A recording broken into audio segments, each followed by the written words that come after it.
The long night did not arrive suddenly. It crept in, day by day, almost politely at first, shortening the sun's visit until light itself felt like a memory. In the Viking world, winter was not a season, it was a presence. It watched from the edges of the sky, waited beyond the mountains, and then, inevitably, stepped forward to claim the land. Long before the first storm howled across the sea, people felt its approach in their bones, in the tightening air, in the way animals moved closer to human dwellings as if they too sensed what was coming. Imagine standing on the edge of a Scandinavian fjord as autumn fades. The water is dark and still, reflecting a sky that seems permanently gray. The last ships have been pulled ashore. The fields are bare. Birds have vanished southward, and the wind carries a sharpness that was not there before. This is the threshold of winter, the moment Vikings feared more than battle, because there was no enemy to fight, no victory to claim. Only endurance. When winter truly arrived, it did so with authority. Snow did not fall gently as it does in stories. It drove sideways, hurled by relentless winds that screamed through valleys and over frozen hills. Storms could last for days, even weeks, blotting out the horizon and erasing all sense of distance or direction. The sea froze along the edges, locking boats in place. Roads disappeared beneath ice and snow, turning travel into a deadly gamble. Once winter tightened its grip, the outside world shrank to whatever could be seen from the doorway of a longhouse, often very little. Darkness became the dominant force. In the far north, the sun barely rose at all. Days blurred into nights, and nights stretched endlessly onward. Oil lamps flickered weakly against the dark, their flames trembling as if aware of their own fragility. Shadows filled the corners of every room. For the Vikings, this darkness was not merely physical, it weighed on the mind. Without light, time itself felt uncertain. Sleep came and went without clear boundaries. The world seemed paused, suspended beneath snow and silence. Contrary to modern imagination, Vikings were not fearless giants immune to cold and suffering. They were farmers, fishers, parents, children, elders, ordinary people living in an extraordinary climate. Winter threatened all of them equally. A single mistake could mean frostbite, sickness, or starvation. A failed harvest months earlier could echo through the dark season with deadly consequences. Survival was never guaranteed. It was earned, slowly, patiently, one night at a time. Inside the longhouses, life compressed inward. Families and neighbors gathered close, sharing warmth, space, and breath. Animals were often brought inside as well, their body heat contributing to survival. Smoke from the central hearth curled upward and lingered, filling the air with a thick, earthy smell. The crackle of fire became the sound of life itself. Outside, the storm roared. Inside, people waited. Waiting was the true challenge of winter. There was little to do once the storm set in. No fields to tend, no ships to sail. The work of survival shifted from action to endurance. Food had to be rationed carefully. Fires had to be fed sparingly. Every resource was precious, because replenishment was impossible until spring. Each day survived was a quiet victory, though rarely celebrated aloud. Fear existed, but it was not dramatic. It was subtle, persistent, woven into daily thoughts. Would the food last? Would illness strike? Would the roof hold against the weight of snow? These questions hovered constantly, rarely spoken, but always present. Children sensed it in the way adults spoke more softly, moved more carefully. Elders felt it in aching joints that predicted storms before they arrived. Yet winter was not only suffering. It was also a time of closeness. In the darkness, voices mattered more. Stories were told slowly, passed from memory to memory, binding generations together. Myths of gods and heroes were not entertainment alone, they were reminders that others had endured darkness before and survived it. In a world stripped of color and motion, words became warmth. The Vikings understood something modern life often forgets. Survival is as much mental as it is physical. Winter tested patience, discipline, and emotional strength. Anger, despair, and panic were dangerous. Calm was a resource. Routine was a shield. The long night demanded quiet resilience rather than bold action. Outside, the land slept beneath snow and ice. Trees stood bare, their branches creaking under frozen weight. Rivers slowed, then stopped, locked in silence. Even sound itself seemed muted by the cold. This stillness could feel peaceful at times, but it could also feel suffocating. The world had narrowed, and there was no escape from it. As the weeks stretched on, the concept of endless winter took shape. People did not count days. They counted supplies, storms, and stories told. The return of the sun felt distant, almost mythical. Yet hope persisted, not as excitement, but as quiet trust in cycles older than any one life. Winter had come before. It would leave again. It always did. This was the reality of Viking winter. Not heroic, not romantic, but deeply human. Survival was not about conquering nature, but about adapting to it, respecting its power, and finding ways to live within its limits. The long night ruled everything, shaping behavior, belief, and community. To understand what Vikings really used to stay alive during endless winter storms, one must first feel this darkness, this cold, this waiting. So as the wind howls beyond the walls and the fire burns low, imagine yourself there, wrapped in wool and fur, listening to the slow rhythm of breath around you. Outside, winter reigns. Inside, life holds on. And this is where the story truly begins. Scandinavia is a land that does not forgive weakness, a place where geography and climate conspire to challenge every living thing. The mountains rise sharply, their peaks dusted with snow even as the lowlands still cling to the final greens of autumn. Rivers carve deep valleys, which trap cold air and magnify winter's bite. Forests are dense but sparse in resources, their trees bending under snow and ice, and even in summer, the soil is thin, often rocky, and slow to yield crops. The Vikings did not merely endure winter, they were forged by it, molded by centuries of exposure to relentless cold, wind, and isolation. Every aspect of the land demanded adaptation, ingenuity, and vigilance. The seas were both a lifeline and a menace. Coastal waters teemed with fish, seals, and occasional whales, but in winter, the same waters could turn violent and unrecognizable. Storms could rise in minutes, sending waves that smashed against rocky shores, overturning small boats, and dragging unprepared fishermen into icy depths. Sea ice crept inward from the Arctic, blocking familiar routes, reshaping maps that had been reliable for generations. The Vikings' mastery of the sea was not a luxury, it was essential to survival, a daily negotiation with a capricious, unforgiving force. Latitude played a silent but powerful role. In the far north, the sun barely climbed above the horizon for months at a time. Twilight blended with darkness, creating a world where human eyes struggled to distinguish the edges of cliffs or the outlines of forests. The absence of light affected not only daily tasks but also mental health.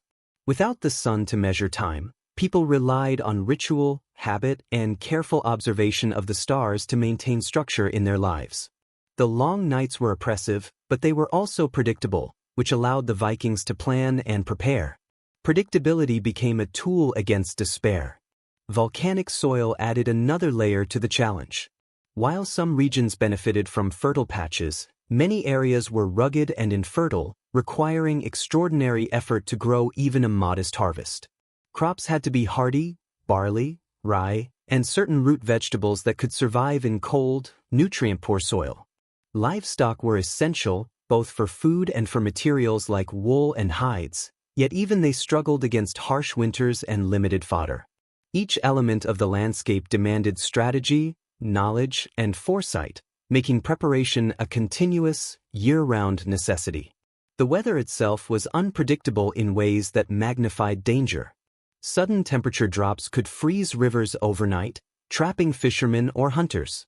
Snowstorms could bury pathways and obscure landmarks, turning familiar terrain into a maze. Winds carried ice particles that pierced skin like needles, and blizzards could erase visibility completely, leaving travelers stranded and vulnerable. Frost did not merely chill, it could immobilize entire communities if precautions were not taken.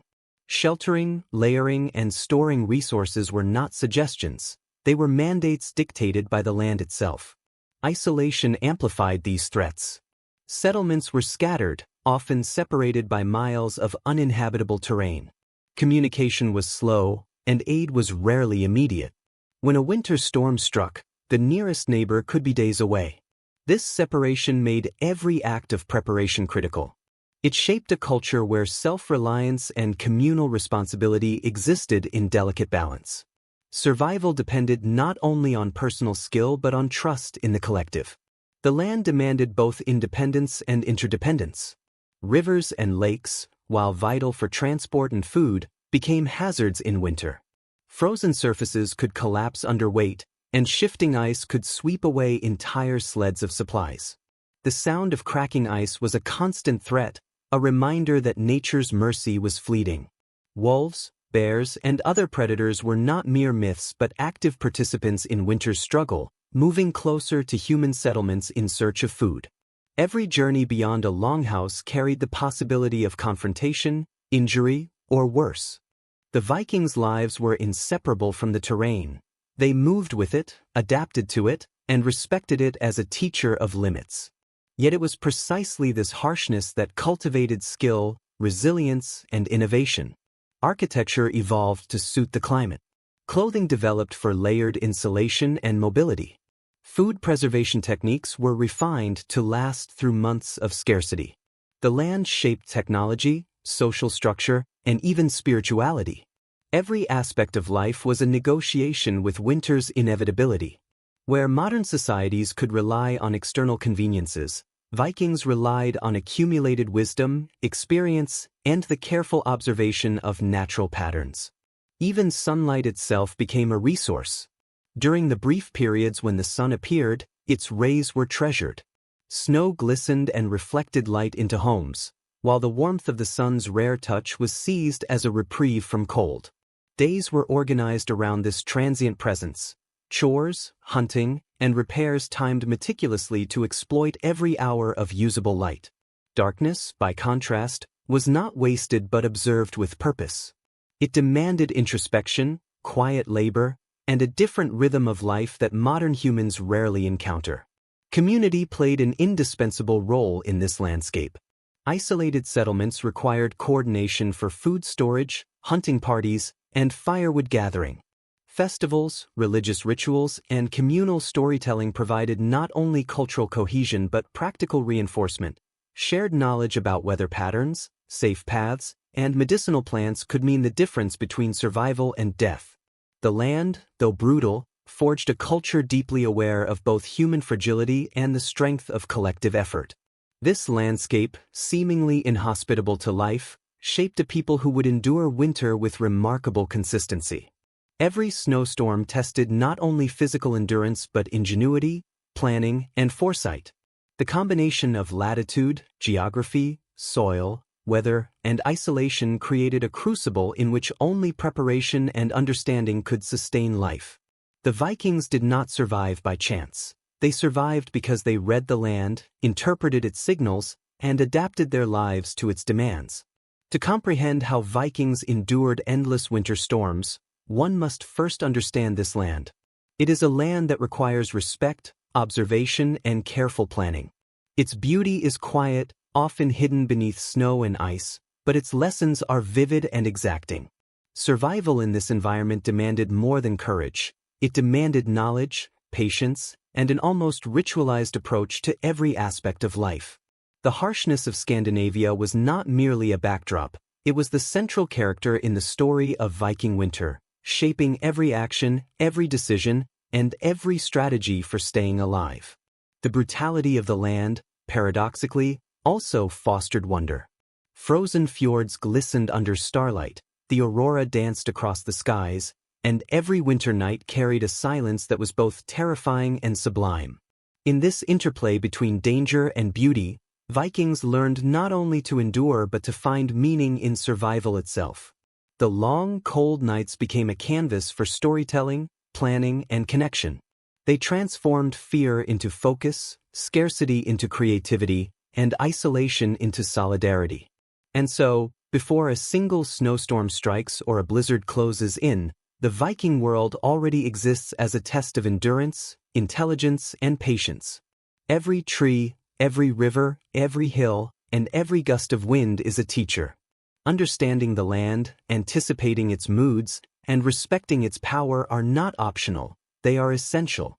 It is within this context that we begin to see the profound wisdom in the tools, rituals, and practices that sustained Vikings through winters that would break lesser societies. This is why Scandinavian winters were not just brutal, they were formative, shaping a people capable of thriving against relentless cold, storm, and darkness. Here, the listener begins to appreciate the stakes of survival, not just physical but emotional, communal, and spiritual. The land demanded vigilance and rewarded foresight. It punished carelessness and celebrated careful adaptation. For the Vikings, the winter was both adversary and teacher, a constant presence whose lessons were etched into every action, every structure, and every moment of quiet endurance.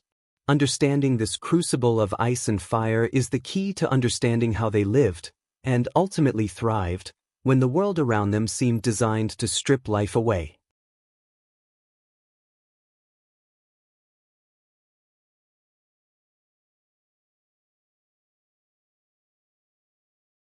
The longhouse stood as the heart of survival, a steadfast refuge against the winter's fury. From the outside, it might have seemed unremarkable, a long, low building of timber, turf, and stone, but within its walls lay the result of centuries of accumulated wisdom. Every beam, every layer of sod, every carefully placed stone was chosen and arranged to protect life against the relentless cold, wind, and snow. For the Vikings, survival did not begin with weapons or hunting skills. It began with the home itself, a structure designed to capture and hold warmth, provide shelter, and create a space where families and communities could endure the darkest months together. Stepping into a longhouse during the dead of winter was like entering a different world.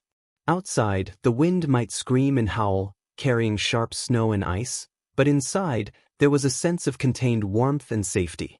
The central hearth dominated the room, its fire crackling and sending thin ribbons of smoke upward toward the smoke hole in the roof. The flames were not mere decoration, they were life. They provided warmth for the entire household, cooked food that had been stored or preserved over months, and offered a gentle, rhythmic sound that reassured those gathered around it.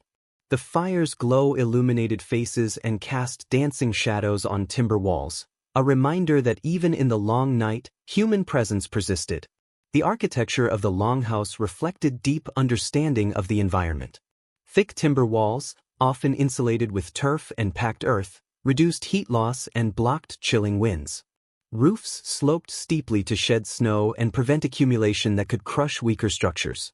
Floors might be layered with straw or rushes, insulating against the cold that crept up from the ground. Windows were small, if present at all, to minimize drafts. Everything was designed with the single goal of preserving warmth and protecting life. The longhouse was a carefully calibrated machine for survival, its design honed by generations of trial, observation, and adaptation.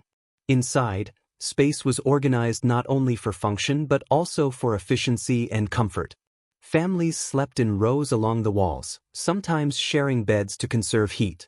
Mats of straw, hides, and layered furs insulated against the cold floor.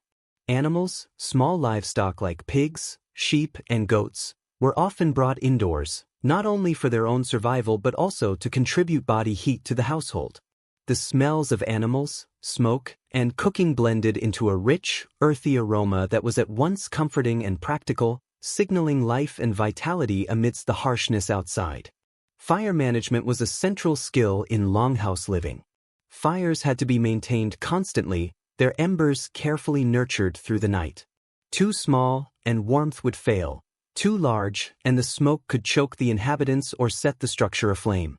The process of tending the fire was ritualized and communal.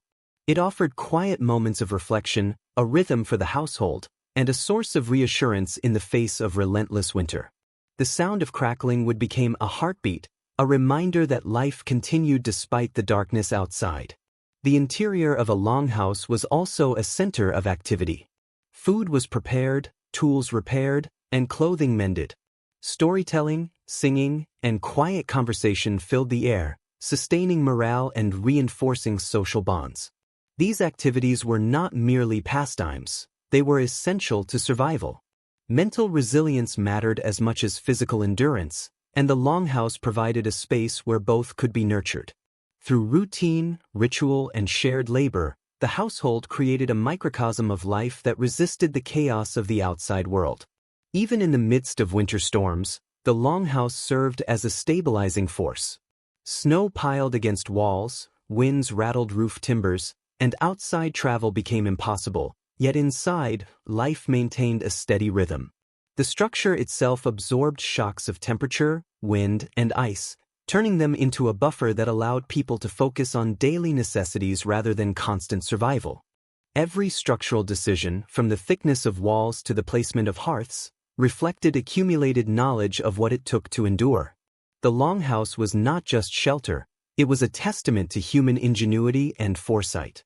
The longhouse also carried cultural and symbolic significance. It was the center of family life, a repository of shared memories and stories. Ancestral banners, carved beams, and small household shrines reminded inhabitants of continuity, heritage, and the support of the gods. In a world dominated by the threat of winter, the longhouse offered not just warmth but psychological security. Within its walls, the harshness of the external environment was translated into a manageable, predictable space where life could persist. The communal nature of longhouse living fostered cooperation and mutual care. Families and neighbors shared labor, assisted with child rearing, and protected one another's food and livestock. Elderly members and the sick were cared for within these walls, their survival supported by collective effort. The design of the longhouse, combined with these social structures, created an environment in which survival was not merely individual but communal, weaving resilience into the very fabric of daily life. Winter in the Viking world was not only measured in temperature but in endurance. The longhouse allowed that endurance to be maintained. It was a space where humans and animals coexisted, where food, fire, and warmth were carefully balanced, and where knowledge of survival could be enacted continuously. The interior became a microcosm of life itself, orderly, purposeful, and attuned to the rhythms of the natural world. Each day spent within its walls was a day of calculated preservation, a slow, deliberate act of life asserting itself against relentless cold and darkness. Even as storms raged outside, the longhouse became a sanctuary of sound, smell, and warmth. The hiss of snow against the roof, the occasional groan of timber, and the muted howl of the wind created a backdrop against which human life thrived. Inside, the fire's glow illuminated the textures of furs, the faces of children, the careful handiwork of adults repairing tools and clothing. Every element reinforced the sense that, despite winter's tyranny, survival was possible. Here, hope was tangible, embodied in construction, routine, and the small victories of warmth, sustenance, and companionship. By studying these homes, one begins to see the quiet genius of Viking survival. Longhouses were more than shelters, they were adaptive ecosystems, engineered for warmth, endurance, and the subtle rhythms of human life in extreme conditions. The walls, the hearth, the arrangement of people and animals, everything was deliberate, every detail honed to meet the uncompromising demands of the northern winter. They were not merely inhabited, they were lived in, optimized, and revered as the foundation of life. In essence, the Viking longhouse was the physical manifestation of foresight and resilience. Its design turned the destructive forces of winter into a manageable presence, creating a space where daily life could continue with relative stability. It offered protection not only against cold and wind but against despair, providing a canvas upon which human ingenuity, social cohesion, and psychological endurance could flourish. In the longhouse, warmth and hope were intertwined, a reminder that survival during endless winter storms began not with courage alone, but with a home carefully constructed to preserve life itself. Fire was more than a practical tool for the Vikings. It was the very essence of life during the long, merciless winters. In a landscape where darkness stretched for weeks and temperatures fell well below freezing, the warmth of a fire determined not only comfort but survival itself. It was the heartbeat of the longhouse, a living, flickering presence around which families gathered, ate, worked, and shared stories. To the Vikings, fire was sacred, not only for its ability to sustain life but also for the sense of security, continuity, and hope that it offered when the world outside seemed uninhabitable. Every aspect of fire management was deliberate and essential. Gathering fuel began long before the first snow fell. Wood had to be cut, dried, and stored carefully, because wet or green timber could produce smoke without heat, wasting precious resources. Smaller kindling was sorted from larger logs, ensuring that lighting the hearth in the heart of winter would be quick and reliable. The process of maintaining a fire was almost ritualistic. Embers had to be nurtured through the night, new logs added at precise intervals, and the balance of heat and smoke monitored constantly. A poorly tended fire could mean the difference between warmth and frostbite, between life and death. The placement of the hearth within the longhouse was also intentional. Positioned at the center, it allowed heat to radiate evenly, reaching the walls, sleeping areas, and workspaces. Its smoke hole let out noxious fumes while preventing the loss of too much warmth. Over time, generations of experience had taught the Vikings how to optimize the flow of heat, how to layer stones, turf, and wood to trap warmth, and how to direct smoke so that it would ventilate without chilling the interior. Every design decision was guided by the principle that fire was life itself, a source of comfort, nutrition, and psychological resilience. Fire also shaped daily routines. Meals were cooked slowly over its glow, dried fish rehydrated, soups and stews thickened with grains and preserved vegetables. The sound of simmering food and the smell of roasting meat or warming bread offered reassurance, a sensory confirmation that life continued inside while winter raged outside. Children learned to observe and participate in the careful tending of the flame, developing skills and responsibility from an early age. The fire became a silent teacher, guiding behavior, routines, and awareness in a rhythm that harmonized with the environment outside.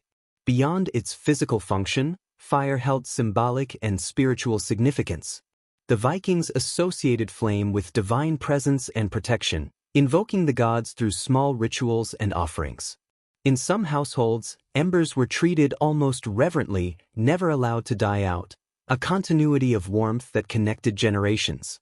A dying fire was a threat not just to comfort but to morale, an omen of vulnerability, while a well-tended flame signaled stability, security, and life sustained. The emotional weight of fire was profound. It offered hope and grounded the mind amidst the uncertainty of winter storms. In addition, fire was a social catalyst. Families and neighbors gathered around the hearth, sharing stories, memories, and knowledge. Oral history was passed on in the soft glow, where the flicker of flames highlighted faces and expressions, creating a sensory intimacy that reinforced memory. Songs were sung, sagas recited, and practical advice exchanged.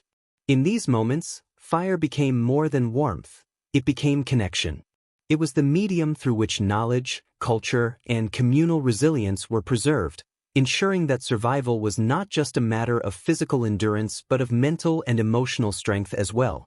Managing fire also required careful attention to resource conservation.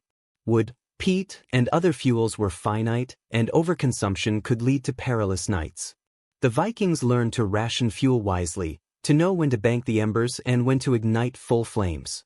This delicate balance demanded foresight, discipline, and patience. In this way, tending fire became a daily exercise in strategy, reinforcing habits of planning and prudence that extended to all areas of survival. Fire extended life in unexpected ways as well. It served as a light in the near-total darkness, guiding movements within the longhouse and enabling essential tasks after nightfall.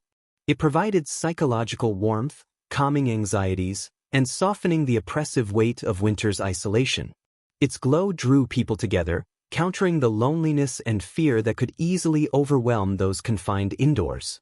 Even the smallest flicker of flame carried reassurance, reminding inhabitants that they could endure and adapt, that life persisted even under the heaviest snow and the harshest winds. The sacredness of fire was also evident in its continuity. Embers were carefully carried from one hearth to another, ensuring that a home never started completely cold. Fire was shared among neighbors, transported in small, protected braziers to rekindle other homes, reinforcing both practical survival and social cohesion. This act of passing flame became a metaphor for life itself, fragile, precious, and reliant on attentive care. The fire connected individuals, families, and communities, weaving them together in a network of warmth and protection that transcended the individual longhouse. Winter storms often raged without mercy, but inside, fire allowed life to persist. The roaring winds, the snow piled high against walls, and the frozen rivers all became part of a backdrop, something external that could be observed but not feared excessively. The hearth created a sphere of control, a place where decisions, labor, and care had visible and immediate effects. Life was not passive, it was enacted around the flames, step by deliberate step. In these fires, one could also sense the passage of time. Nights were long and unbroken, and the fire's glow marked the slow progress of hours, days, and weeks. As embers glowed and cooled, and logs were replaced with careful attention, a rhythm emerged. This rhythm mirrored the natural world, the slow, inexorable movement of seasons, the gradual shortening and lengthening of daylight, and helped the mind remain anchored amidst the disorienting darkness. The fire was a steady companion, a constant that reassured and guided, a reminder that winter, no matter how severe, was part of a cycle that could be anticipated, measured, and endured. Ultimately, fire was more than warmth, light, or a cooking tool. It was life itself. It sustained the body, preserved culture, strengthened social bonds, and nurtured the spirit. Without fire, the longhouses would have been cold, lifeless shelters. With fire, they became centers of community, resilience, and hope. The Vikings understood this truth deeply, and every ember, every carefully fed log, and every shared hearth represented a conscious act of survival, a quiet defiance against the endless winter storms. Fire was not merely a tool, it was a lifeline, a sacred presence, and the slow, steady pulse that allowed humans to endure darkness, cold, and isolation with dignity, warmth, and hope. In the long, unyielding months of winter, food was not a pleasure, it was a matter of life and death. The Vikings understood this intimately. Their survival depended on careful preparation, disciplined rationing, and ingenious preservation techniques that transformed the fleeting abundance of summer into a lifeline through endless darkness. Every meal, every morsel, carried weight far beyond taste or enjoyment. It was a measured resource, a small victory against the harsh, unrelenting cold that pressed against the longhouse walls. In these months, eating became a ritual of survival, an intimate knowledge passed down through generations. The foundation of winter sustenance was preservation. Fish, the bounty of rivers and seas, was cleaned, split, and dried or smoked to last for months. Herring, cod, and salmon were stored carefully in smokehouses or hung in well-ventilated spaces, where cold air slowed decay without freezing the flesh completely. Meat from livestock or hunted game, elk, reindeer, or smaller animals, was salted, smoked, or buried in cool, insulated pits. Even the blood and fat of animals were carefully rendered into usable forms, providing essential calories that could sustain the body in sub-zero temperatures. Nothing was wasted. Every scrap of protein, every root, every grain had its place, and its preservation was a deliberate, practiced science. Grains and cereals played a crucial role. Barley and rye were staples, ground into flour for porridge or bread. Grains were stored in tight, dry containers, protected from moisture, pests, and rodents. Porridge, thick and hearty, could be enriched with dried fruits, honey, or animal fats, forming a simple but calorie-dense meal. Bread, though harder to preserve than dried fish or meat, was baked and consumed quickly, often shared during communal meals. These grains, combined with preserved vegetables and proteins, formed a balanced diet designed to sustain energy, warmth, and endurance through months when the sun barely rose above the horizon. Dairy was another cornerstone of survival. Milk was converted into cheese, butter, or skyr, fermented carefully to extend its life. These foods provided essential fats and proteins, crucial for maintaining body heat and strength. Even in the absence of fresh greens, The Vikings ensured that calories and nutrients were available in forms that could withstand storage for weeks or months. Butter was sometimes clarified and stored in sealed containers, preserving it for extended periods, while cheese offered a slow-release source of sustenance, carefully rationed during the bleakest stretches of winter. Foraging remained a part of survival, though opportunities diminished as snow deepened. Berries, roots, and wild greens were collected in late autumn, dried, fermented, or stored underground. Some herbs were kept not only for flavor but also for medicinal purposes, providing relief from minor illnesses and maintaining digestive health. Even the bitter or tangy taste of preserved plants carried symbolic value. They reminded the Vikings of life beyond the snow, of growth and renewal that would eventually return with spring. Meal preparation itself was a delicate practice. Food had to be cooked efficiently, with minimal fuel, over carefully tended hearths. Soups and stews became central, as they combined small portions of grains, meat, and vegetables into filling, warm meals. Boiling or simmering also helped conserve nutrition, making every log of wood and every ember count. Eating was often a communal act, reinforcing social bonds and ensuring that resources were distributed carefully. Children and elders, the most vulnerable members of the household, were given special attention to ensure that their nutritional needs were met, because the survival of the group depended on the survival of every individual. Rationing was an unspoken but constant discipline. Each person knew their share, and the success of the household depended on restraint, foresight, and careful calculation. Meals were planned according to available supplies, the expected length of winter, and the energy demands of daily work. Overindulgence was not an option, nor was waste. Even scraps could be repurposed: bones for broth, leftover grains for porridge, dried fish for flavoring soups. The act of eating was mindful, deliberate, and intimately tied to survival. The psychological aspect of food was also critical. In the cold, dark months, the taste, smell, and warmth of meals provided comfort and reassurance. A hot bowl of porridge or a piece of smoked fish was not only nourishment for the body but also a balm for the mind. It reminded people that they were capable of enduring, that resources had been wisely stored, and that, despite the relentless snow and wind outside, life continued inside the longhouse. These meals became small rituals, moments of continuity and stability in a season defined by isolation and unpredictability. Hunting and fishing did not stop entirely in winter, though they became more dangerous. Ice-covered rivers and snow-laden forests posed risks, yet they also offered opportunities for fresh sustenance. A successful hunt or catch could supplement preserved stores, providing variety and essential nutrients. Every journey outside required careful planning, knowledge of the terrain, and an understanding of how animals behaved in winter conditions. The Vikings' ability to track, trap, and fish in extreme cold was a testament to accumulated knowledge and adaptation, ensuring that survival was both practical and sustainable. Fermentation and smoking were also sources of ingenuity. Fish and meat were sometimes buried in layers of earth or ash, allowing natural processes to extend their shelf life. Smoking, which required careful timing and temperature control, created foods that could last for months without refrigeration.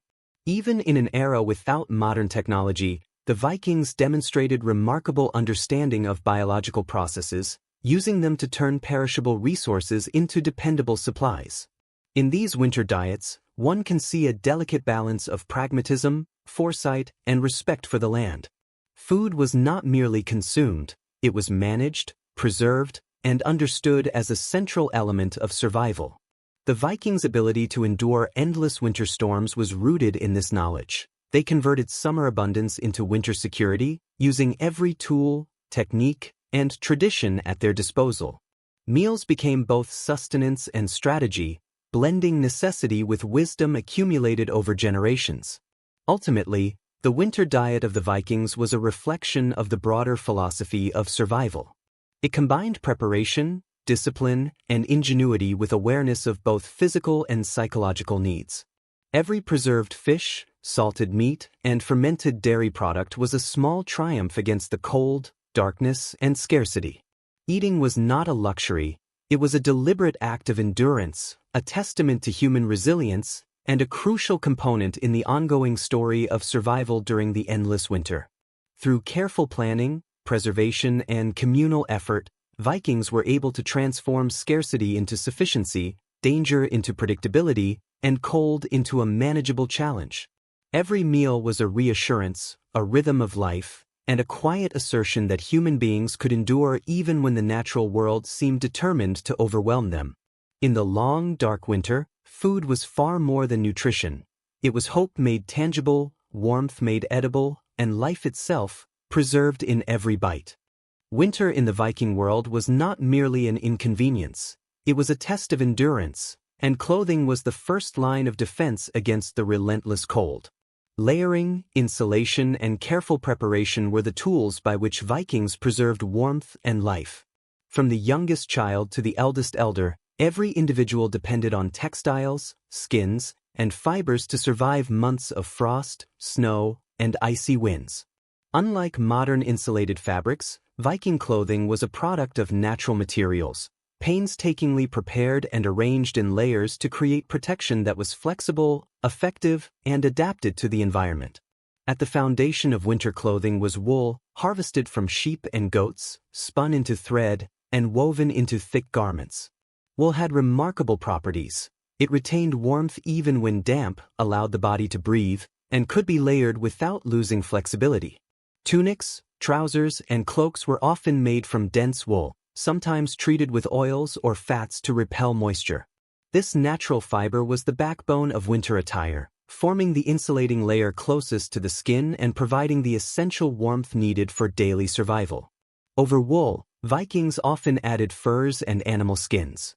Reindeer, fox, and other local animals were hunted or domesticated, and their pelts were transformed into coats, capes, and mittens. Furs were particularly valued for their ability to trap heat and protect extremities, which were most vulnerable to frostbite. Hoods and cloaks lined with fur shielded the head, shoulders, and neck, creating a barrier against the chilling wind. Even boots were crafted with fur or sheepskin, sometimes layered to ensure that feet remained warm despite ice, snow, and slush. These garments were not decorative. They were survival tools, each stitch and seam carefully considered for maximum protection. Layering was central to Viking clothing strategy.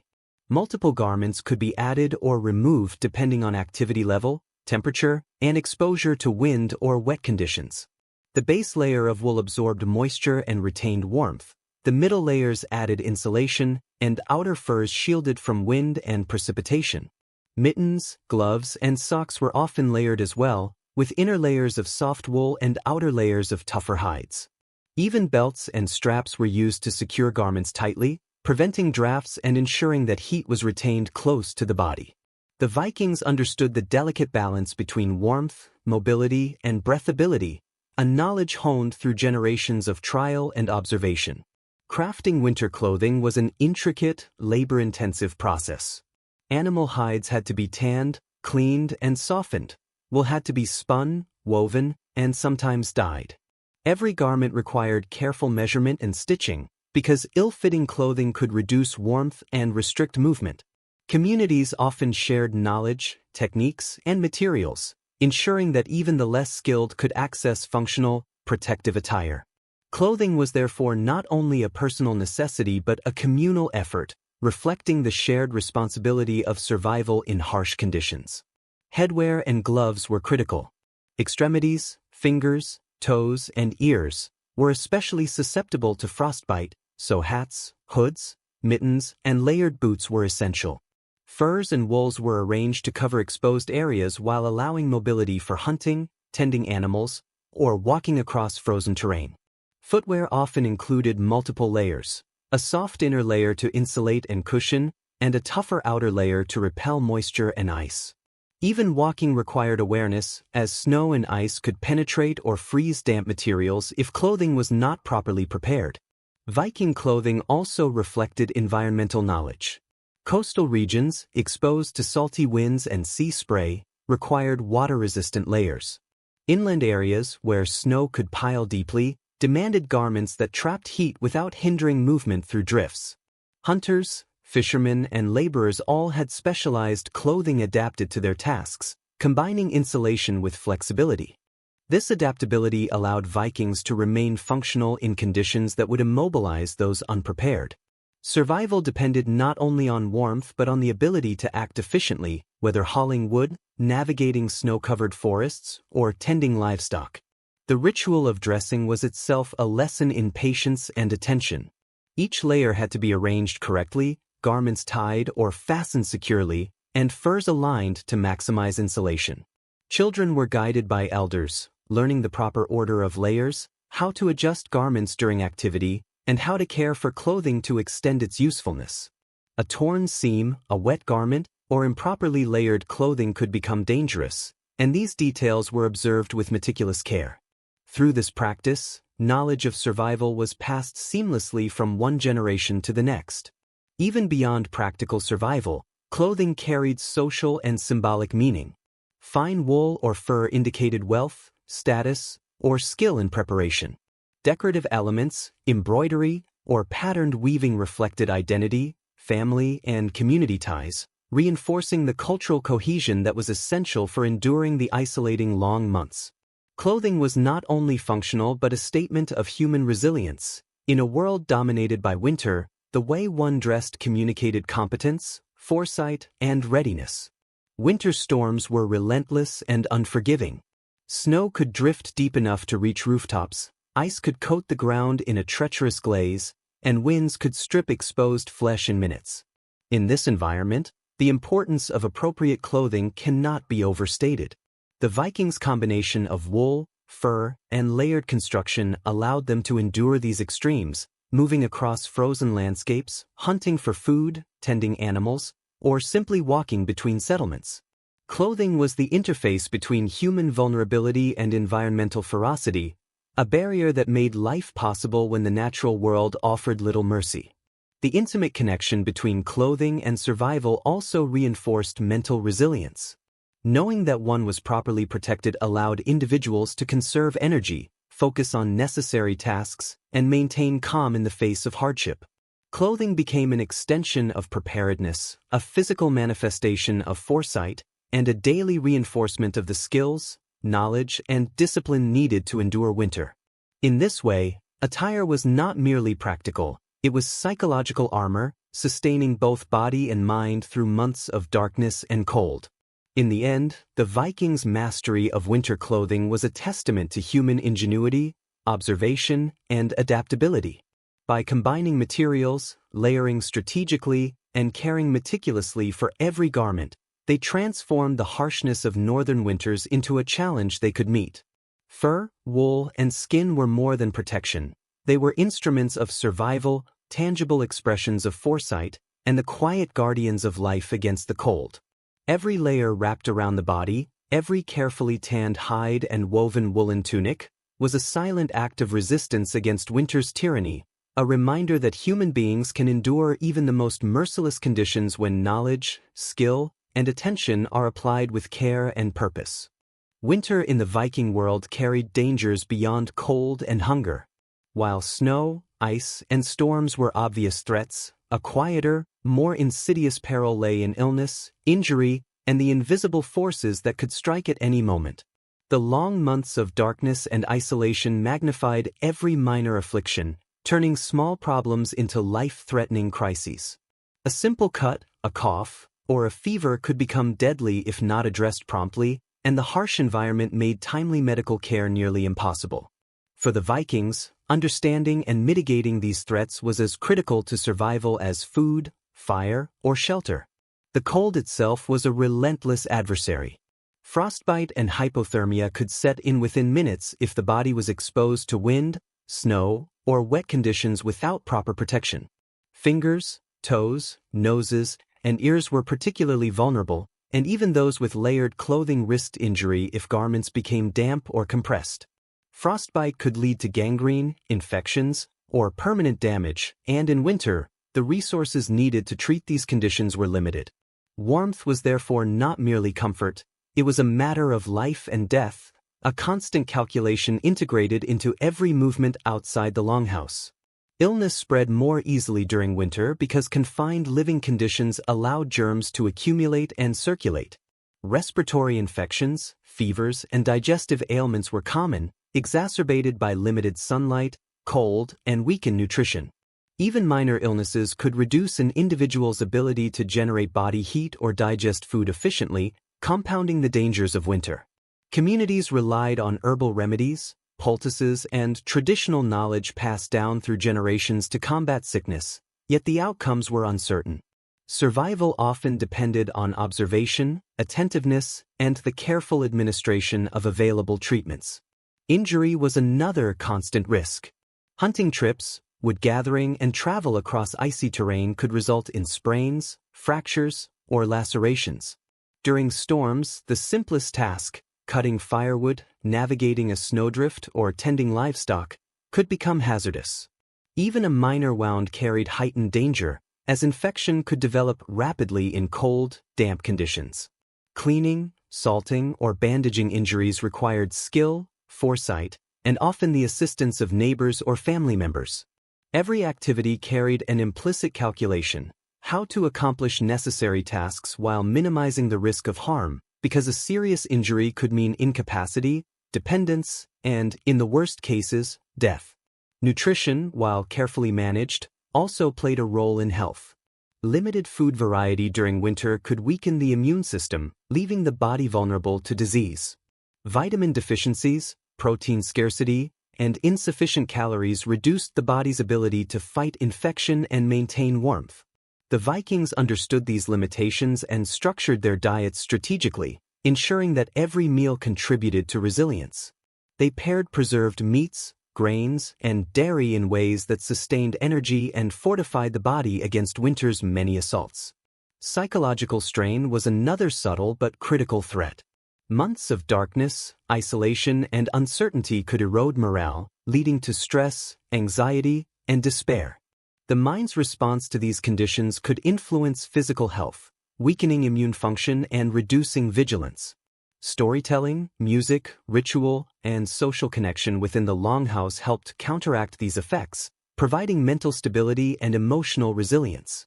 The firelight, shared meals, and communal routines offered structure and reassurance, reinforcing the interconnectedness of physical, mental, and social well-being. The risk of death was never abstract. Vikings lived with constant awareness that a misstep, a lapse in preparation, or sheer misfortune could end a life abruptly.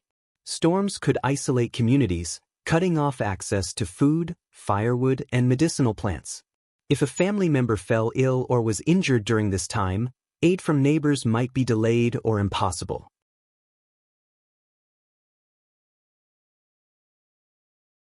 In a world blanketed by snow and ice, water was both abundant and elusive. Rivers froze, lakes became solid sheets of ice, and the snow that fell seemed at once plentiful and inaccessible. For the Vikings, access to safe, drinkable water was not something to take for granted. It required knowledge, effort, and ingenuity. Water was essential not only for drinking but for cooking, cleaning, and caring for both people and animals. Without careful management, even a short scarcity could compromise survival, making the control and preservation of water a central pillar of enduring the endless winter storms. The first step in winter water management was understanding the landscape. Streams and springs could be tapped, but ice-covered surfaces required skill to extract liquid beneath. Holes were cut through ice using axes or chisels, a task that demanded both strength and awareness of the underlying water depth. The Vikings also relied on snow as a secondary source, melting it over fires or embers to create drinkable water. Yet even this process was not simple. Snow alone lacked certain minerals, and melting large quantities required careful fire management to conserve fuel while producing sufficient water for the household. Storage was a critical concern. Fresh water had to be kept from freezing while remaining safe for consumption. Wooden barrels, clay pots, and animal skins were used to store water indoors, often near the hearth to prevent it from solidifying. This placement required balancing warmth and usability, because water that was too close to heat could become contaminated or overflow, while water too far from the hearth risked freezing.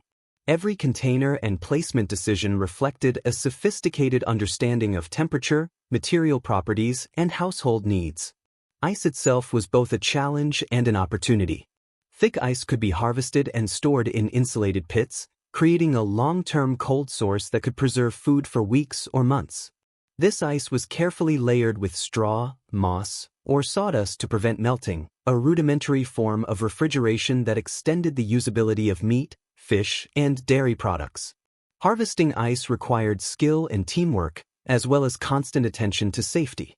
Falling through thin ice or misjudging the thickness of a frozen river could be deadly, yet the reward, a steady supply of preserved food, was worth the risk. Boiling water was an essential process, not only for cooking but for sanitation. It killed harmful microbes and softened hard grains, making them digestible. Every meal preparation required careful management of water, from melting snow to simmering stews and soups. Fuel was limited, so efficiency was paramount. Water was melted in batches, reused for cooking, or used simultaneously to heat food and beverages. This precise orchestration demonstrates how even a basic necessity like water became a complex, strategic component of winter survival. Water also played a role in hygiene and health, though opportunities for bathing were limited. Cold water could be used sparingly for cleaning hands, faces, and minor wounds, helping to prevent infection and maintain morale.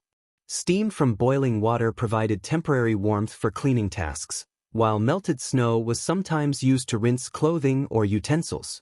Every use required careful judgment to avoid unnecessary exposure to freezing conditions, demonstrating the careful balance between necessity and risk. Communal management of water was often essential. In larger settlements or closely spaced farms, access to rivers or springs was shared, and protocols developed to ensure that each household received sufficient supplies without overtaxing the source. This cooperation minimized the risk of contamination and ensured equitable distribution, reinforcing social cohesion and collective responsibility. Water management, like fire tending or food preservation, became a ritualized practice that reinforced both survival skills and community bonds. Winter storms and blizzards added an unpredictable element. Snowdrifts could block access to streams, ice could shift, and hidden currents could make water collection dangerous. Vikings learned to read the landscape, noticing subtle signs of thinner ice, following animal tracks that indicated flowing water, and predicting when snowmelt might replenish a spring. This intimate knowledge of the environment allowed them to anticipate shortages, plan collection routes, and avoid unnecessary risk, turning a potential hazard into a manageable resource. Salted and preserved water was also important in some contexts. While drinking water had to remain fresh, brine solutions were created for curing fish and meat, combining water with salt harvested from the coast. This dual-purpose use demonstrates the ingenuity of the Vikings in maximizing every available liquid for both sustenance and preservation. Efficient water use was not just practical, it was integral to long-term survival, affecting every aspect of winter life. Even in the dead of winter, water influenced daily routines and the rhythm of the household. Cooking, cleaning, tending animals, and preparing preserves all depended on its availability. Every decision, whether to melt snow, draw from a river, or use stored ice, was carefully considered, reflecting an awareness that mismanagement could have cascading consequences. Water was not simply a resource, it was a critical variable in the delicate calculations that governed life during the long nights. Psychologically, managing water offered reassurance. In a landscape dominated by cold, darkness, and isolation, knowing that there was a reliable supply of clean water contributed to a sense of security and preparedness. Every collected bucket, every insulated pot, and every melted snowflake became part of the broader strategy of enduring winter, a tangible demonstration of human foresight and adaptation. Ultimately, water in the Viking winter was more than a basic need, it was a symbol of control over the natural environment. Through skillful collection, careful storage, and strategic use, Vikings transformed an unpredictable, potentially lethal resource into a dependable foundation for life. Ice, snow, rivers, and springs were not passive elements of the landscape, they were challenges to be understood, managed, and respected. Survival depended on mastering these liquids, integrating them into daily routines, and preserving them against the relentless forces of winter. In this way, water management becomes a lens through which we can appreciate the intelligence, foresight, and adaptability of the Viking people. It illustrates how survival was never accidental. It required observation, preparation, communal cooperation, and meticulous attention to detail. The way Vikings interacted with water, harvesting ice, melting snow, boiling, and storing it, reveals a sophisticated understanding of both natural processes and human needs, ensuring that life could persist even when the world outside was encased in ice and snow. By controlling water, the Vikings not only preserved life, they preserved stability, order, and hope. Each measured sip, each carefully melted pot, and each insulated container was a quiet triumph over the harsh winter, a testament to human ingenuity, resilience, and the capacity to endure when the elements themselves conspired against survival. Water was life, and mastering it was central to surviving the endless winter storms that defined the northern world. Endless winter was as much a trial of the mind as it was of the body. Darkness stretched for weeks, and the cold seeped not only into bones but into thoughts, testing patience, resilience, and hope. For the Vikings, survival depended not only on warmth, food, and shelter but also on the ability to maintain mental equilibrium. Without calm, focus, and psychological endurance, even the best-prepared household could succumb to fear, despair, or panic. Developing mental strength was therefore as deliberate and essential as stockpiling firewood or preserving food, and it permeated every aspect of winter life. Daily routines served as the foundation for mental stability. In the absence of sunlight, rituals provided structure and predictability. The cycle of tending fires, preparing meals, caring for animals, and maintaining clothing and tools offered a steady rhythm, a reassuring cadence that anchored the mind. Each repetitive task reinforced competence and control, reminding individuals that they could influence outcomes even in a harsh, uncontrollable environment. This rhythm was subtle yet powerful. It transformed potentially overwhelming days into manageable sequences of action, providing both purpose and reassurance. Storytelling and oral tradition played a central role in mental endurance. Around the hearth, families and communities shared sagas of past struggles, heroic feats, and lessons learned. These stories were more than entertainment. They were instructive narratives, teaching strategies for survival, ethical guidance, and the value of perseverance. Listening to tales of ancestors enduring comparable hardships instilled confidence and a sense of continuity. It reminded everyone that winter, while formidable, was not insurmountable, and that resilience was a trait passed from one generation to the next. Songs, chants, and music were equally vital. Simple rhythms or melodic lines, sung softly near the fire, created emotional stability, regulated breathing, and fostered connection. The vibrations of sound in a longhouse provided subtle sensory stimulation, breaking the monotony of isolation and darkness. Music and rhythm became a shared psychological tool, reinforcing group cohesion and providing comfort. Through these auditory experiences, the Vikings could soothe anxiety, reinforce hope, and sustain morale during long periods of confinement. Meditative practices also emerged naturally. Tending the fire, carving wood, repairing clothing, or weaving furs required attention and patience, creating a meditative focus that anchored the mind. These activities were repetitive, calming, and productive, allowing thoughts to settle and anxiety to diminish. By concentrating on tangible, controllable tasks, individuals maintained a sense of agency even as the harsh environment limited mobility and options. Mental resilience, therefore, was cultivated as much through action as through reflection, a harmony of body and mind sustaining life. Social cohesion reinforced mental strength. Living closely with family, neighbors, and even animals created a network of support and reassurance. Conversations, shared meals, and collaborative labor reinforced bonds and prevented the isolation that could exacerbate fear and despair. Mental resilience was embedded in social practices. Checking on neighbors, assisting with chores, and sharing resources all nurtured a sense of purpose and belonging. In the long months of darkness, the presence of others, the sound of voices, and the tactile experience of shared labor became essential to emotional survival. Humor and play were subtle but essential tools. Children engaged in simple games, storytelling, or playful skirmishes indoors, while adults occasionally shared jokes or light-hearted anecdotes. These moments of levity provided psychological relief, reducing stress and reinforcing community bonds.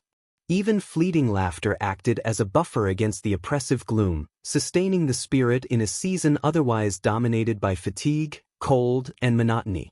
Observation of the natural world also contributed to mental equilibrium. Despite the harshness of winter, the Vikings were attuned to subtle changes, the quality of snowfall, the behavior of animals, or the position of stars. These observations provided both practical knowledge and a sense of connection to a larger rhythm. Awareness of natural cycles offered reassurance that winter was part of an ongoing pattern, finite in duration, and predictable to those who paid attention. Mental resilience was thus intertwined with environmental literacy, as understanding the world helped maintain calm and focus.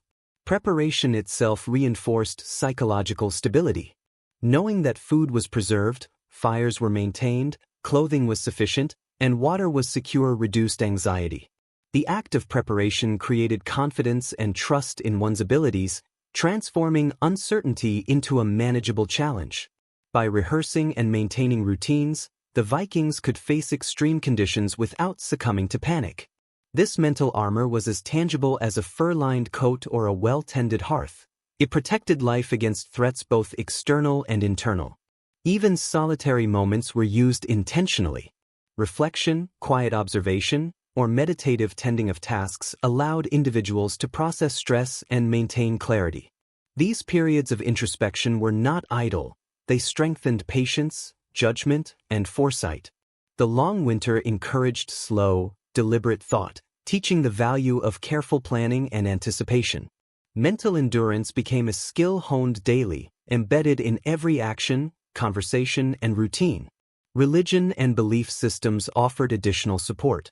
Spiritual practices, rituals, and invocations connected people to ancestors, deities, and natural forces.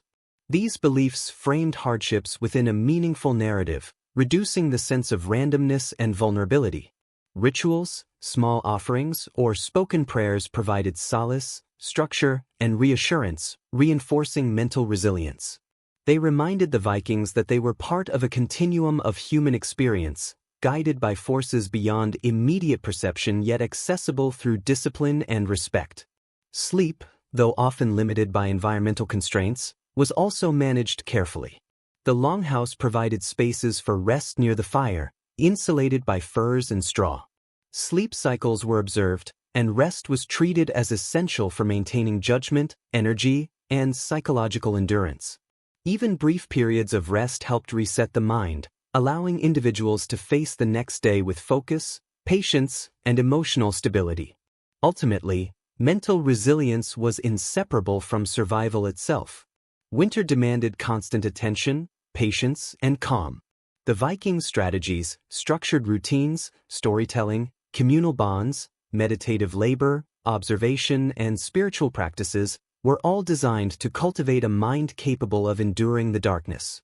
Their survival was not merely a physical triumph, it was a testament to the human capacity for focus, patience, and psychological endurance in extreme conditions. Through these practices, the Vikings developed what could be called mental armor, a combination of learned behavior, communal support, ritual, and practical focus that allowed them to remain calm, deliberate, and resourceful.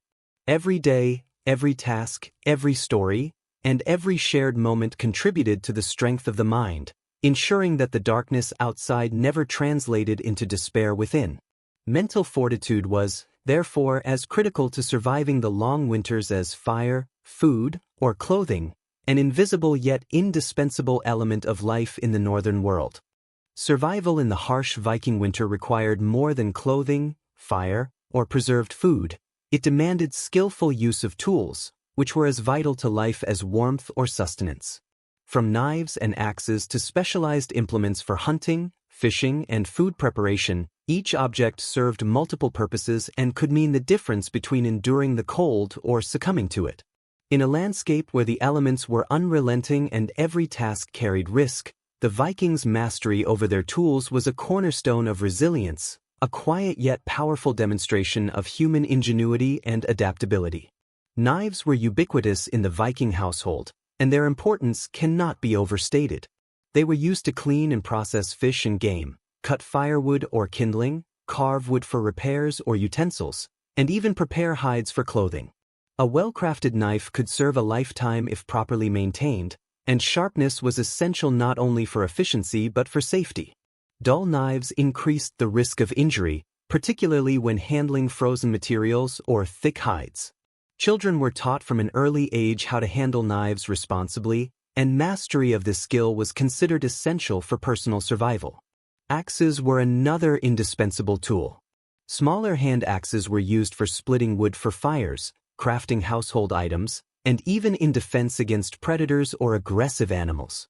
Larger axes, often double-edged, were designed for felling trees, clearing snow-blocked paths, and performing heavy labor in preparation for winter. The versatility of an axe made it central to both survival and daily life. Vikings maintained their axes meticulously, sharpening edges, treating wooden handles with oils, and storing them in secure, accessible places to ensure they were ready whenever needed. Fishing tools reflected an equally deep understanding of the environment. Lines, hooks, spears, and nets were carefully crafted and maintained, ensuring that food could be obtained even when rivers were partially frozen. Ice fishing required skill, patience, and specialized tools to cut through thick ice and access fish beneath. Nets and traps were repaired before winter, often reinforced with additional fibers to withstand cold and ice abrasion. The precision with which Vikings constructed and managed their fishing implements demonstrated an intimate knowledge of both the behavior of fish and the challenges of a frozen environment. Hunting tools were similarly sophisticated. Snares, bows, and spears were prepared months in advance to ensure reliability during the scarce and difficult winter months. Traps were strategically placed along animal paths, hidden beneath snow or camouflage, maximizing the chance of a successful hunt. Every hunting tool required maintenance, from sharpening spearheads to checking the tension of bowstrings, because failure could result in missed opportunities for vital food or materials. The Vikings' ability to anticipate environmental conditions and the behavior of animals allowed them to use their tools with efficiency and precision, turning preparation into survival. Daily implements extended beyond knives and axes to items such as needles, awls, and cooking tools. Needles, often made from bone or metal, were essential for repairing clothing, sewing furs, and maintaining leather or woven materials. Awls allowed precise puncturing of thick hides, facilitating repairs that ensured garments remained warm and effective. Cooking implements, including cauldrons, pots, and wooden utensils, were designed to maximize efficiency over limited fires. Every item was crafted for durability and multifunctionality, reflecting the understanding that in winter, the failure of a single tool could jeopardize survival. The care and organization of tools were as important as their creation. Tools were cleaned, oiled, and stored in predictable locations to prevent loss or damage. In longhouses, specific areas were dedicated to repair and storage, often near the hearth to prevent freezing or warping. The process of maintaining tools became a routine, a subtle rhythm that reinforced preparedness and attentiveness. This discipline ensured that when emergencies arose, whether a frozen river to be cut through, a trap to be set, or a wound to be treated, tools were immediately available and reliable. Beyond practical survival, tools carried symbolic and psychological significance. They represented self-reliance, skill, and mastery over one's environment. A well-maintained axe or knife reinforced confidence, reminding individuals that they possessed the means to act decisively and effectively. The sight of sharpened tools, arranged neatly near the fire or along walls, was a visual reassurance of preparedness, a tangible demonstration that life could continue despite the surrounding harshness. Tools were also essential for building and maintaining shelter. Repairing roofs, reinforcing longhouse walls, and constructing insulation layers all required precise and dependable implements. Even minor structural failures could turn into major hazards if left unattended during winter storms. The careful use of hammers, chisels, and axes ensured that shelters remained robust, fireproof, and capable of trapping warmth effectively. In this way, Tools were not merely aids, they were extensions of human effort and foresight, transforming fragile structures into bastions against winter's assault. Hunting, fishing, and food preparation were intertwined with the maintenance of tools. A single broken or dull implement could compromise the collection of essential resources, demonstrating the critical link between equipment and survival. Vikings' meticulous attention to sharpening, repairing, and storing tools reflected a deep awareness that preparation was continuous, requiring ongoing labor, observation, and skill. Survival was therefore not passive, it demanded proactive engagement, and tools were the conduits through which human knowledge and effort were enacted. Even in moments of quiet or reflection, tools played a psychological role. The tactile familiarity of a knife handle, the reassuring weight of an axe, or the sight of repaired nets inspired confidence. In a winter world dominated by unpredictability, such small reassurances mattered profoundly. They were reminders that humans could adapt, manage risk, and exercise control over their immediate environment. Tools became companions, almost extensions of the self, enabling agency in a landscape that was otherwise overwhelming. Ultimately, the Vikings' mastery of tools illustrates the remarkable interplay of ingenuity, skill, and survival instinct. Every knife, axe, or needle was a lifeline, a manifestation of foresight, and a testament to human resilience. Tools transformed labor into survival, risk into preparation, and scarcity into managed abundance. By observing, maintaining, and skillfully using these implements, Vikings could endure extreme cold, procure food, maintain shelter, and defend themselves. In essence, tools were far more than objects. They were instruments of life, resilience, and mastery over the harsh winter world. Through careful craftsmanship, maintenance, and intelligent use, tools became extensions of Viking foresight and experience. Each sharpened edge, repaired seam, or carefully stored implement reflected the accumulated knowledge of generations, allowing life to continue in conditions that might have otherwise claimed it. Survival depended not only on courage or stamina but on the strategic use of these indispensable objects. In the long, cold months, tools were silent partners in endurance, empowering the Vikings to meet winter's trials with skill, precision, and quiet confidence. In the unending darkness of the northern winter, warmth was not only physical but also spiritual. The Vikings understood that survival depended on more than fire, food, and clothing. It relied on hope, faith, and the quiet rituals that gave structure and meaning to life when the cold and snow threatened to overwhelm the mind. Within longhouses and across settlements, spiritual and communal practices became as vital as any practical tool, guiding actions, reinforcing social bonds, and offering reassurance that the harsh months were not merely an obstacle but a phase of life to be endured with intention and courage. The hearth was at the center of these rituals. Beyond providing physical warmth, it served as a sacred space, a place where offerings could be made to gods, ancestors, or spirits. Small tokens, grains, or symbolic objects might be placed near the fire to honor the divine and ensure protection for the household. These gestures were subtle yet deeply meaningful, cultivating a sense of safety and continuity. The act of tending the hearth became a meditative ritual, reinforcing awareness, patience, and attentiveness. In the rhythm of stoking embers, adding logs, and watching the flames dance, the Vikings connected with both the physical and spiritual dimensions of warmth. Storytelling and recitation of ancestral sagas were central communal practices during winter. Around the fire, elders recounted the feats, struggles, and wisdom of generations past, imparting lessons in courage, strategy, and resilience. These narratives were not mere entertainment, they reinforced cultural identity, transmitted survival knowledge, and reminded listeners that hardship had been overcome before. By situating the present struggle within a continuum of experience, storytelling imbued daily life with meaning and purpose, transforming the bleakness of winter into a context for endurance and growth. Music, song, and rhythm were also integral. Chants, soft melodies, and simple percussion provided emotional regulation and cohesion. Singing in unison or listening to familiar tunes near the fire created a sense of harmony and stability, grounding individuals in the present while fostering social connection.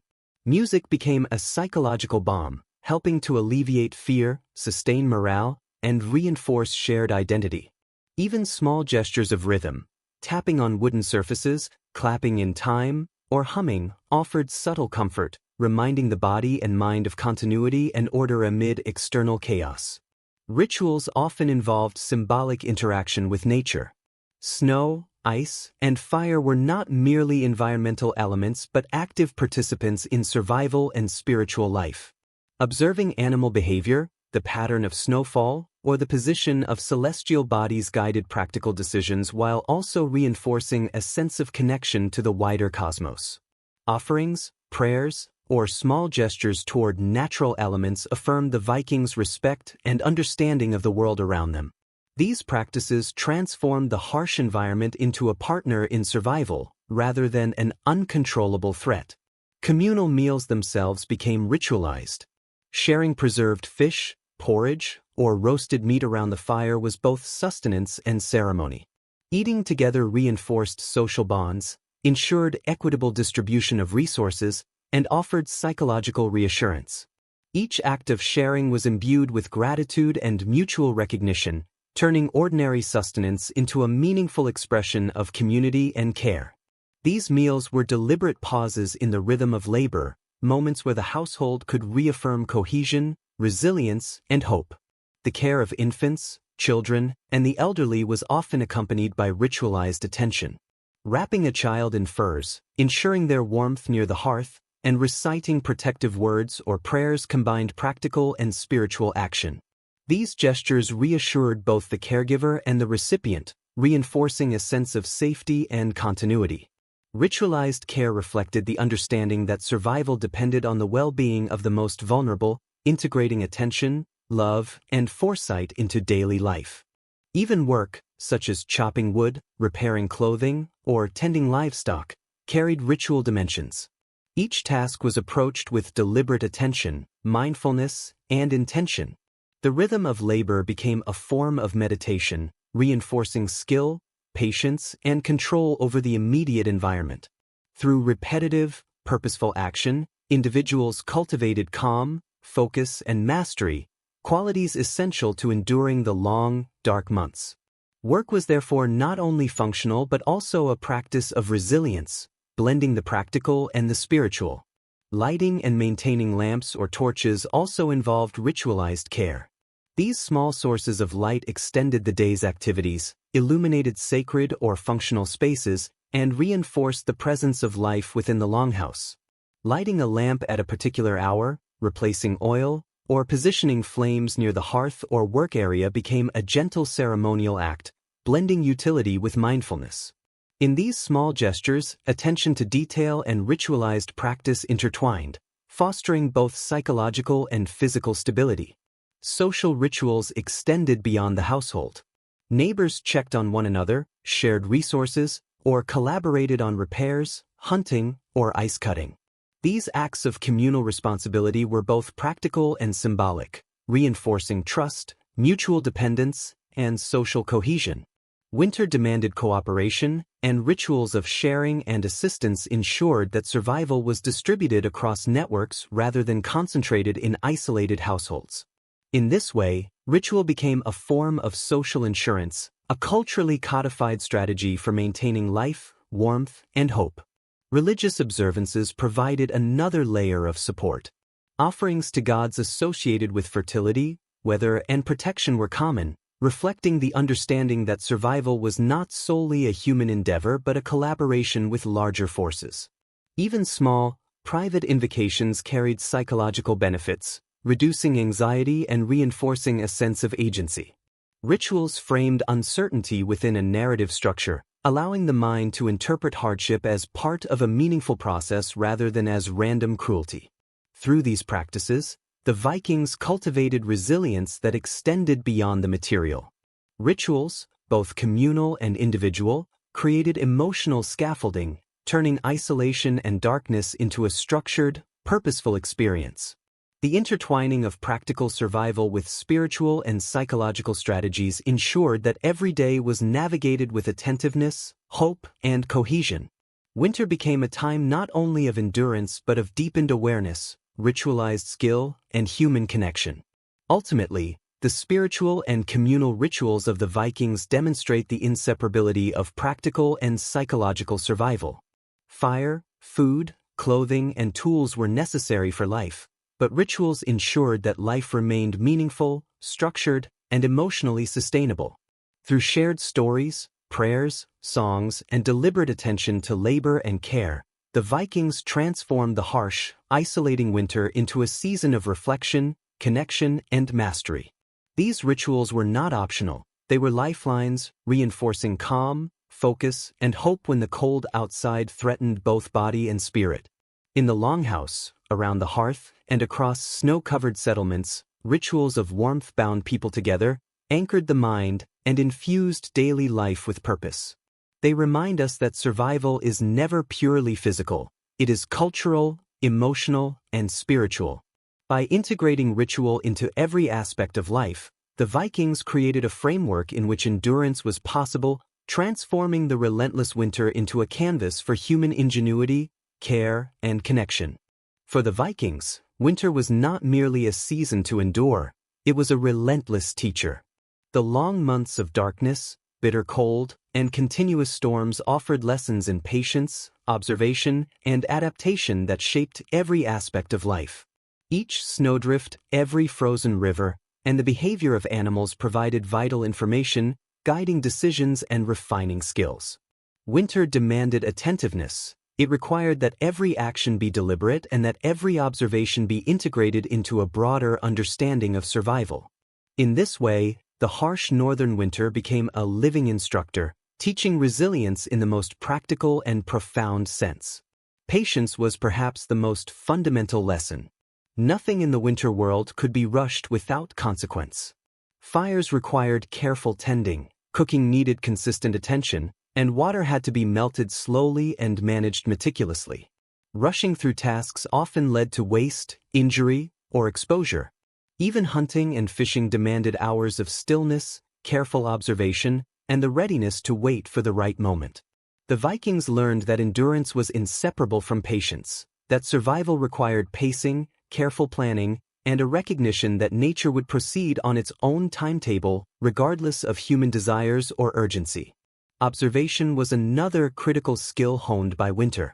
Every environmental cue mattered: the way snow settled on trees, the tracks of animals, the behavior of the wind, and the subtle variations in temperature.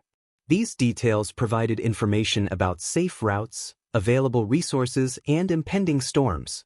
A frozen river might appear solid but conceal dangerous currents beneath. A flock of birds could signal a hidden food source or indicate changing weather. By attentively reading their surroundings, the Vikings translated observation into actionable knowledge, turning potential threats into manageable challenges. Winter trained the senses to become precise instruments, attuned to both danger and opportunity. Adaptation was inseparable from patience and observation. The environment was unforgiving, and rigid strategies often failed. Vikings learned to modify routines, adjust clothing, rotate fuel usage, and shift schedules according to changing conditions. When snowdrifts blocked familiar paths, new routes were found. When ice made fishing impossible in one location, other areas were targeted.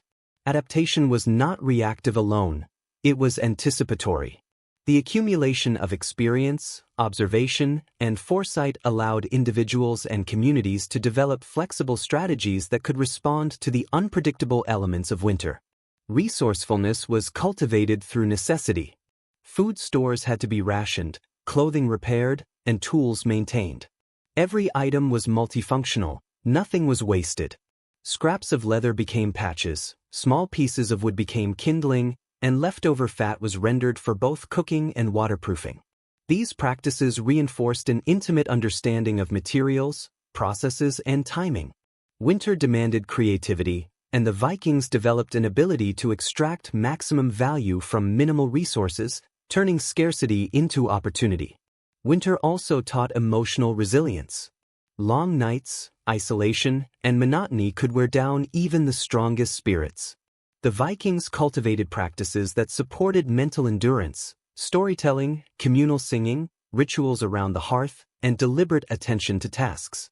They learned that maintaining morale was as crucial as securing food or firewood. The discipline of the mind, patience, focus, and emotional regulation was inseparable from physical survival. Winter was a relentless test of both body and spirit, shaping generations who could endure hardship without succumbing to despair. Timing became an intuitive skill. The correct moment to hunt, ice fish, or gather firewood could determine success or failure. The Vikings observed the cycles of the moon, the shifting winds, and the behavior of wildlife to plan actions with precision. Winter demanded acute awareness of temporal rhythms, not only the passage of days but also the subtle fluctuations within hours and minutes. These observations allowed for optimization of labor and resources, reinforcing the importance of timing in the calculus of survival. Cooperation emerged as another vital lesson. Individual skill alone was insufficient against the extremity of winter. Communities thrived when people shared knowledge, labor, and resources. Neighbors checked on one another, pooled firewood, repaired tools collaboratively, and assisted during illness or injury. Winter fostered interdependence, demonstrating that survival was both a personal and collective endeavor. Social cohesion was strengthened through these shared responsibilities, creating networks of trust and mutual aid that reinforced resilience. Winter also fostered an appreciation for preparation and foresight. Success in surviving the long months depended on measures taken months earlier, preserving food, storing firewood, maintaining tools, and crafting clothing. The season reinforced the value of planning ahead, of anticipating needs before they became urgent. Those who neglected preparations suffered disproportionately, while foresight households endured with less stress and greater efficiency. Winter taught that deliberate action and forward thinking were inseparable from survival. Observation of the natural world offered philosophical lessons as well. The cycles of snow, ice, and thaw illustrated impermanence and the inevitability of change. The harshest conditions were temporary, and spring inevitably followed the deepest winter. These patterns provided both practical knowledge and emotional reassurance, fostering patience and long-term perspective. Understanding the rhythms of nature taught humility, respect, and the importance of aligning human activity with the environment rather than struggling against it. The ability to improvise became a cultivated skill. Unexpected storms, sudden drops in temperature, or failed hunting attempts demanded quick, resourceful solutions. Improvisation was guided by accumulated knowledge, observation, and foresight. Vikings learned to combine existing materials in new ways, adjust routines spontaneously, and anticipate secondary consequences of their actions. Winter rewarded creativity and punished rigidity, teaching that survival was a dynamic, interactive process rather than a fixed series of rules. Finally, winter reinforced gratitude and mindfulness. Small successes, a meal prepared efficiently, a fire that lasted through the night, a child kept warm, a path safely navigated, were recognized and valued.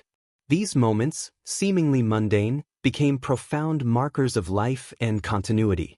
Winter cultivated awareness of these small victories, fostering resilience and a sense of accomplishment that sustained both body and spirit through months of challenge. In essence, winter functioned as a comprehensive teacher, shaping Vikings in body, mind, and spirit. It demanded patience, sharpened observation, encouraged adaptation, cultivated resourcefulness, reinforced cooperation, and rewarded foresight and improvisation. The lessons of winter were enduring. They prepared individuals and communities to navigate uncertainty, to act deliberately, and to maintain hope amidst hardship. The season was harsh, unrelenting, and often unforgiving, yet it forged skills, habits, and resilience that were invaluable not only for survival but for life itself. Through these trials, the Vikings learned that endurance was cultivated, not accidental.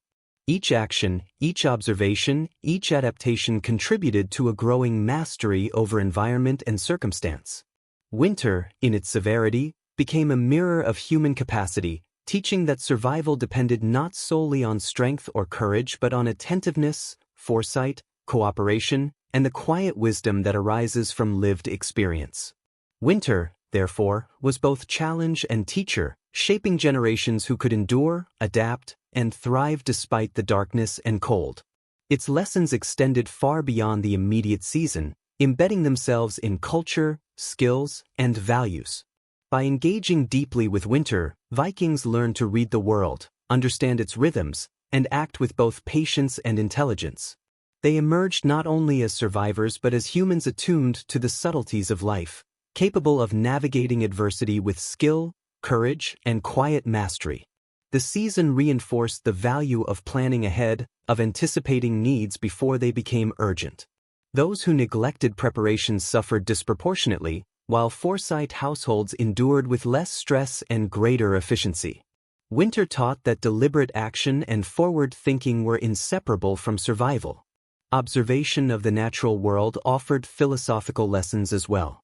The cycles of snow, ice, and thaw illustrated impermanence and the inevitability of change. The harshest conditions were temporary, and spring inevitably followed the deepest winter. These patterns provided both practical knowledge and emotional reassurance, fostering patience and long-term perspective. Understanding the rhythms of nature taught humility, respect, and the importance of aligning human activity with the environment rather than struggling against it. The ability to improvise became a cultivated skill. Unexpected storms, sudden drops in temperature, or failed hunting attempts demanded quick, resourceful solutions.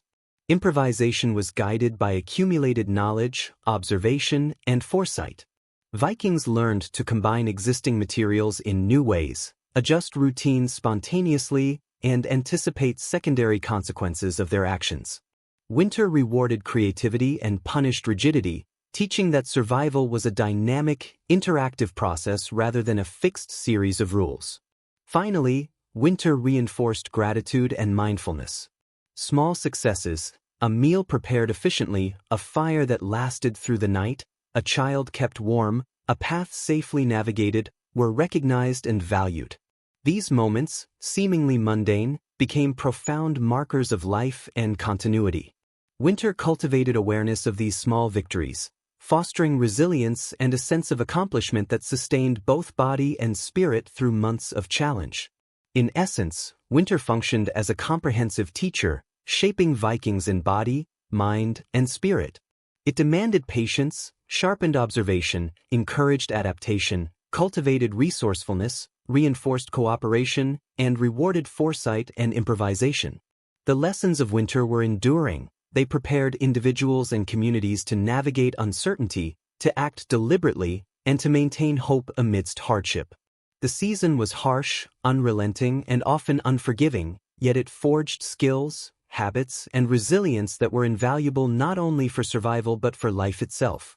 Through these trials, the Vikings learned that endurance was cultivated, not accidental. Each action, each observation, each adaptation contributed to a growing mastery over environment and circumstance. Winter, in its severity, became a mirror of human capacity, teaching that survival depended not solely on strength or courage but on attentiveness, foresight, cooperation, and the quiet wisdom that arises from lived experience. Winter, therefore, was both challenge and teacher, shaping generations who could endure, adapt, and thrive despite the darkness and cold. Its lessons extended far beyond the immediate season, embedding themselves in culture, skills, and values. By engaging deeply with winter, Vikings learned to read the world, understand its rhythms, and act with both patience and intelligence. They emerged not only as survivors but as humans attuned to the subtleties of life, capable of navigating adversity with skill, courage, and quiet mastery. As the long months of darkness and cold gradually gave way to longer days, the Vikings experienced a profound sense of renewal and relief. The end of winter was not merely a change in weather, it marked a transition from scarcity and struggle to abundance and opportunity. Light returned, temperatures began to moderate, and the frozen world slowly transformed into a landscape of emerging life. This transition was met with both practical preparation and communal celebration, a recognition of endurance achieved and survival secured. For the Vikings, these moments were as much about gratitude and reflection as they were about feasting and planning for the coming seasons. The return of the sun brought practical relief immediately. Snow began to melt, rivers and lakes thawed, and frozen paths became navigable. Water collection became easier, and the burdens of melting snow or cutting holes through ice lessened. Hunting and fishing opportunities expanded as animals emerged from deeper hiding or migratory patterns shifted. Fields and gardens, though still cold, could be prepared for spring planting. These practical advantages reinforced the sense that the worst of winter had passed and that careful preparation had enabled survival through the season's harshest months. Feasting and communal gatherings were central to marking the transition from winter to spring. Families, neighbors, and wider communities came together to share preserved foods, fresh catches, and early harvest grains. These gatherings were not simply indulgent, they were ritualized acknowledgments of endurance and preparation. Meals became a celebration of life itself, reinforcing social bonds and collective resilience. The sharing of food, once rationed carefully during the dark months, became abundant and symbolic, a tangible recognition that human effort had triumphed over adversity. Rituals and offerings accompanied these celebrations. The Vikings paid homage to deities, spirits, and ancestors who were believed to have guided and protected them through the dark months. Small ceremonies, prayers, or tokens of gratitude reinforced both spiritual connection and psychological reassurance. These acts acknowledged forces beyond human control while celebrating the skill, effort, and foresight that had ensured survival. By combining the sacred and the practical, these rituals created a holistic sense of victory over winter's challenges. The return of light also affected mental and emotional states profoundly. Long months of darkness had imposed monotony and isolation, and the gradual lengthening of days renewed hope, energy, and motivation. The mind, like the environment, emerged from confinement into openness. The sun's warmth invigorated both physical bodies and spirits, encouraging outdoor labor, social interaction, and engagement with the natural world. In this way, the change in season was experienced as both a relief and a reward for patience and endurance. Children, who had endured the challenges of winter with limited mobility and outdoor play, eagerly embraced the emerging light.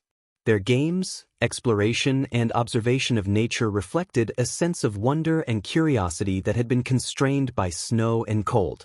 For adults, the return of light signified the opportunity to resume delayed projects, repair structures, and begin preparations for planting, hunting, and fishing with renewed vigor. Every member of the community participated in the transition, blending work with celebration and reinforcing a shared sense of accomplishment. Preparation for spring also required careful planning. Tools, clothing, and supplies that had been preserved during winter were repaired, sharpened, or replaced in anticipation of new tasks. Seeds were readied for planting, livestock were tended with renewed attention, and fishing and hunting strategies were adjusted for the changing environment. These activities, though practical, were often accompanied by communal engagement, conversation, and ritual acknowledgement. The act of preparing for growth symbolized continuity, reinforcing the lessons learned during winter about foresight, observation, and adaptation. Music and storytelling played a central role in celebrating the end of winter. Songs about endurance, successful hunts, and heroic acts passed down through generations were performed to honor both ancestors and contemporary achievements. Tales of cleverness, patience, and resilience provided inspiration and reinforced cultural identity, reminding listeners that the struggle of winter was a shared experience linking past, present, and future. Music, rhythm, and narrative created a collective memory of endurance, embedding lessons in celebration and reflection. The physical environment itself became a source of joy and attention. The sound of flowing water, the appearance of early vegetation, and the migration of birds provided sensory evidence of change and renewal. These signs were observed with attentiveness, both for practical guidance and for psychological rejuvenation. Observing life returning reinforced optimism and strengthened motivation to engage actively with work, play, and communal responsibilities. The environment, once a source of challenge, became a partner in renewal, offering feedback and inspiration to those attuned to its rhythms.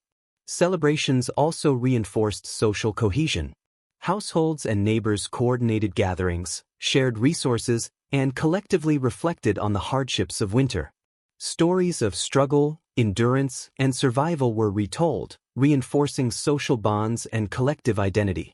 The act of coming together after months of isolation symbolized the resilience of both individuals and communities.